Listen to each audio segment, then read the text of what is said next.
On Friday, October 3rd, Madagascar's president, Andry Rajoelina, stood up and told the nation that foreign agencies are running a coup against him. He wasn't just dodging blame, he was pulling a move that's become totally common, a tired playbook we see all the time across Africa. And this particular playbook is being enabled by our so-called investigative experts who always come up with one foreign interference or the other whenever there is a protest against an unpopular government, whether in Africa or the rest of the global south. We saw this same narrative in Nepal. We saw this narrative in Bangladesh. And we saw this narrative in Indonesia. And we are now seeing it in Morocco and Madagascar. And every single time one Pan-African investigative journalist comes up with this narrative, the question is, who does it benefit? Does it benefit the autocrat in power, or it benefits the people who are out there in the street fighting for their lives? In this episode, we are going to look into this accusation from the president of Madagascar to see if it has any merit. But here is the thing that makes this story absolutely wild. The guy screaming coup is the exact same guy who staged an actual coup just 16 years ago. For 2 weeks now, we have seen Madagascar's Gen Z flooding the streets of Antananarivo. They are out there demanding an end to these brutal 14-hour blackouts. They want their water turned back on, and frankly, they want a president they say has completely failed them gone. But instead of dealing with these basic real-life issues, Rajoelina has decided to paint these young Madagascans as nothing more than foreign puppets, manipulated by outside forces trying to wreck his own government. Does that sound familiar? I mean, we've seen African leaders use this exact tired excuse every time their people rise up. It's not us, they claim. It's just outside forces messing with our youth. But in this episode today, we are going to ask the hard questions that the mainstream media just won't touch. Who actually benefits when African leaders write off youth movement as some kind of foreign plot? Why is people power suddenly being labeled as outside manipulation? And why are these so-called Pan-African experts rushing in to provide intellectual cover for failed leadership? They are calling every youth protest a foreign manipulation instead of standing with the people who are just demanding change. Look, these protesters are carrying one-piece pirate flags through Madagascar's capital. They aren't fighting for foreign interests. They are fighting for electricity, for clean water, and for a future that their government has effectively stolen from them. They are a part of a massive continental awakening that stretches from Morocco all the way down here to Madagascar, where Africa's youth are just refusing to inherit the failures that their parents had to endure. And this isn't just about Madagascar. This is about a pattern of elite manipulation that treats African youth as if they are too naive to even understand their own oppression. In this episode today, we are going to break that narrative wide open. We are exposing the real forces behind Madagascar's current crisis, and we are asking why some people seem a lot more concerned with protecting power than protecting the people. So in this episode, we are diving deep into how this youth uprising exposes the sheer hypocrisy of African leadership, how these elite narratives are silencing genuine resistance, and why this moment is actually a major turning point for real Pan-African sovereignty. Let's get into it. African leaders face popular uprisings, and what happens? They all grab the same script. It's not our failures, it's foreign manipulation. But what if the man crying coup is the one who actually staged one? President Andry Rajoelina's Friday Facebook live stream was basically a masterclass in dodging the issues. Standing there on camera, he claimed that countries and agencies paid for this movement to get me out, not through elections, but for profit to take power like other African countries. And then his foreign minister even piled on, alleging some kind of massive cyber attack and a targeted digital manipulation campaign led by unnamed foreign agencies with advanced technological capabilities. Look, this isn't new. From Sudan's Omar al-Bashir to Mali's Ibrahim Keita, African leaders always blame external forces when their own people rise up. It has become the continent's most predictable political show. Corrupt governments pointing fingers abroad while their citizens are suffering right there at home. But Rajoelina's case, it shows a stunning contradiction.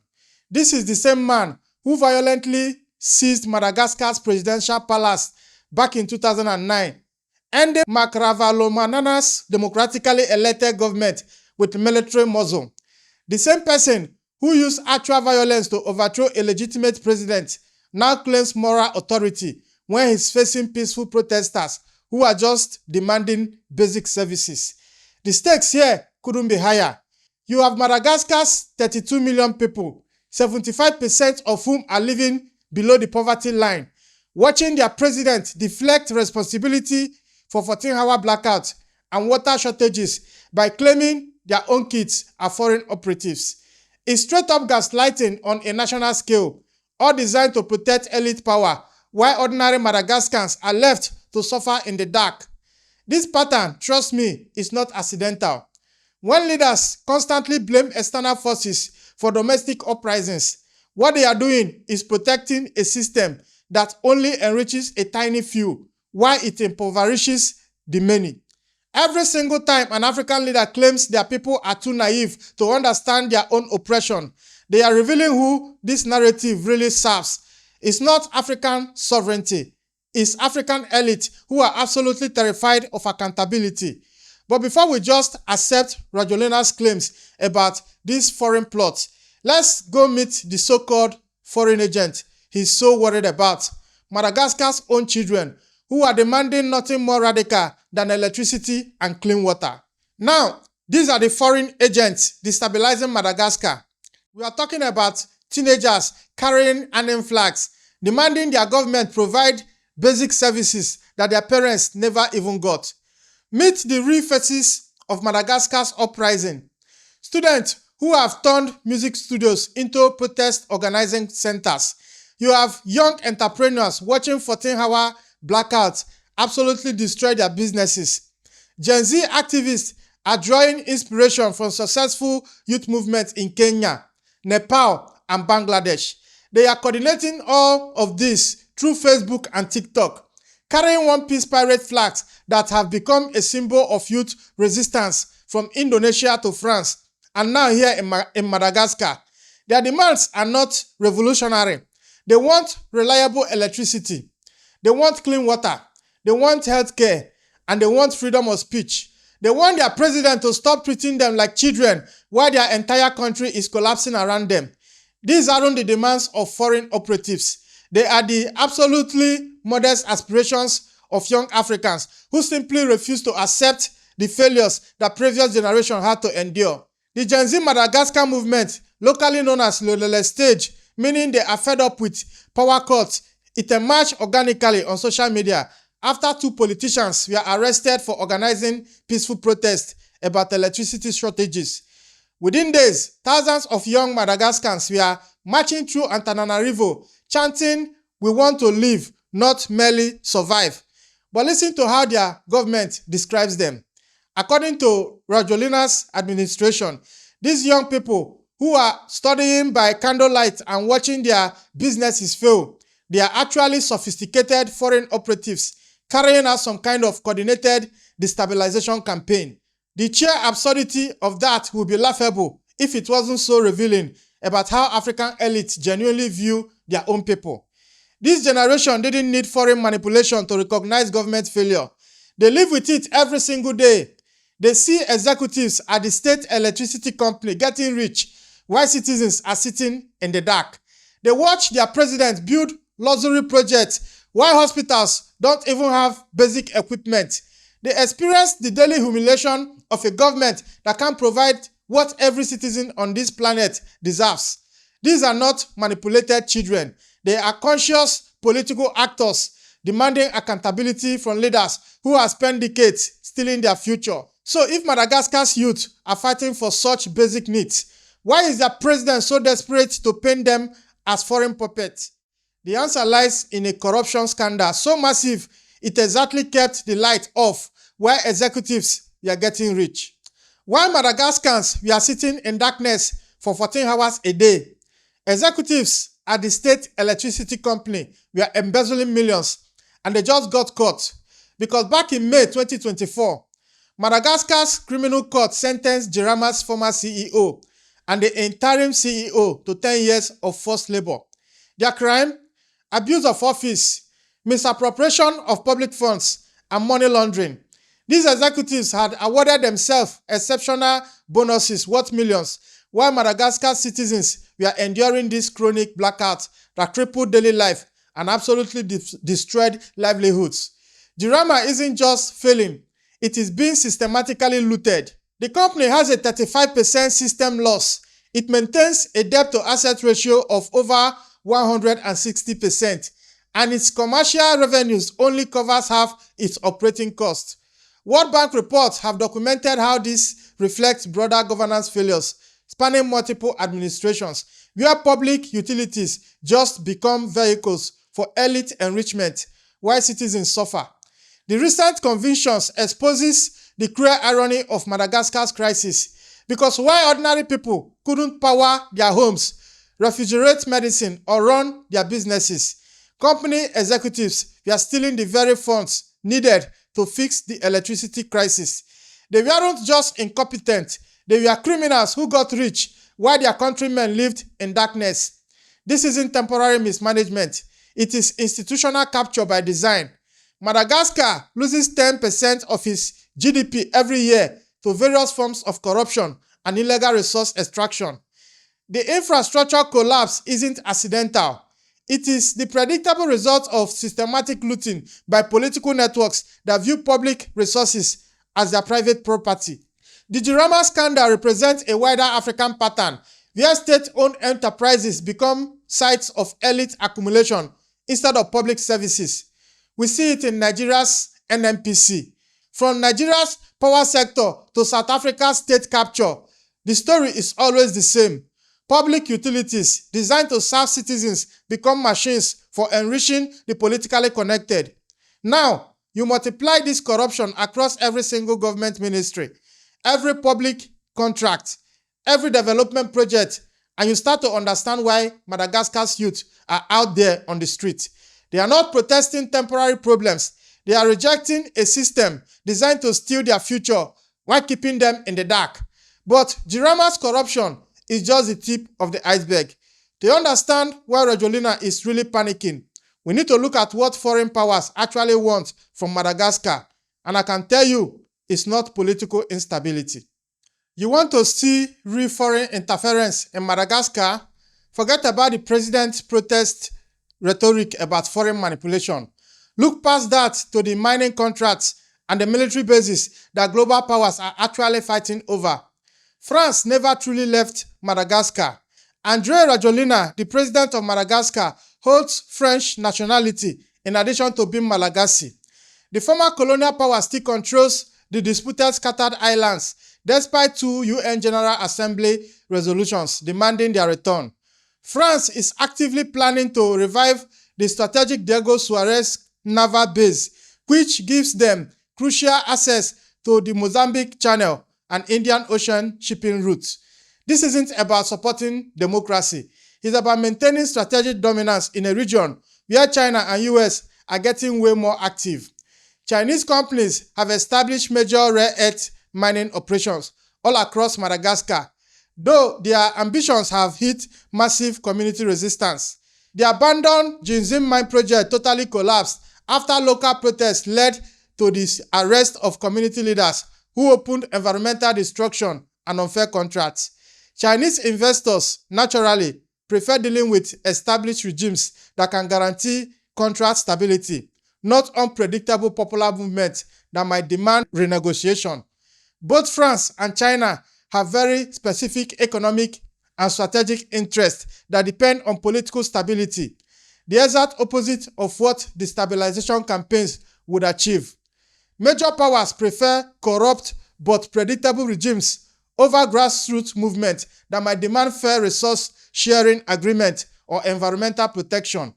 The real foreign manipulation comes through mining concessions, debt relationships, and military cooperation agreements that benefit outside actors and local elites while they impoverish ordinary citizens. Total, Bolloré, and other French corporations have invested billions in Madagascar's extractive sectors. Chinese state-owned enterprises have secured lucrative contracts for infrastructure projects. These relationships thrive under autocratic stability, not democratic accountability that might expose unfair terms or demand renegotiation. The evidence is absolutely clear. Foreign powers want stable extraction relationships, not political chaos.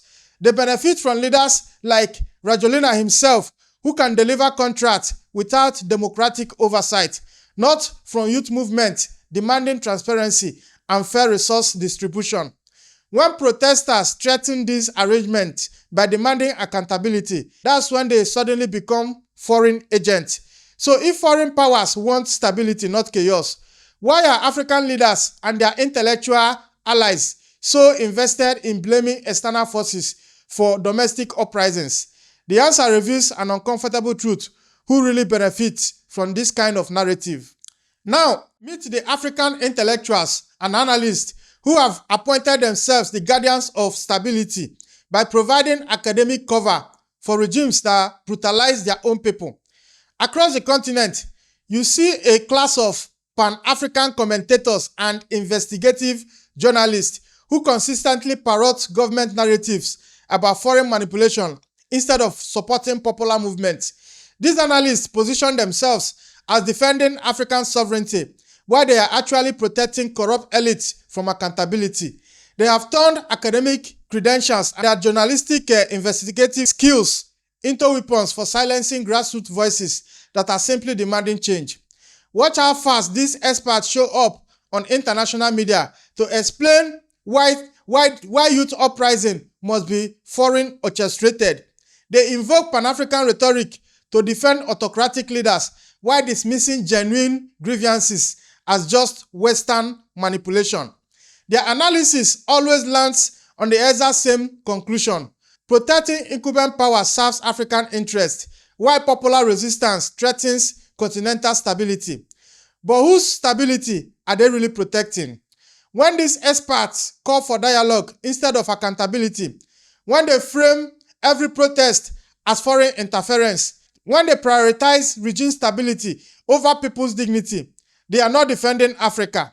They are defending the African elite's right to loot without consequences. This expert class benefits from maintaining access to power structures rather than standing with oppressed populations. They get invited to conferences, quoted in international media, and consulted by government precisely because they provide intellectual legitimacy to authoritarian rules. Their Pan-African credentials become shells for protecting corrupt leadership from democratic accountability. The false binary they create between foreign interference and domestic resistance, it completely ignores the reality that the greatest threat to African sovereignty comes from leaders who steal public resources while claiming to fight Western imperialism. Real Pan-Africanism means supporting African people against all forms of exploitation, whether foreign or domestic. These analysts have weaponized the very language of anti-imperialism to silence the voices that authentic Pan-Africanism should be amplifying. When they call Madagascar's youth protests foreign manipulation, they aren't protecting African sovereignty. They are protecting African elites who collaborate with foreign extraction while they oppress their own people. But perhaps the most cynical aspect of Rajoelina's foreign coup claim is his own history, because this isn't the first time Madagascar has faced a real coup, and the president knows exactly what that kind of coup looks like. In March 17, 2009, Andry Rajoelina seizes Madagascar's presidential palace with military backing, ending Marc Ravalomanana's democratically elected government. Sounds familiar? Rajoelina's actual coup started with him as the Antananarivo mayor leading violent street protests against President Rajoelina.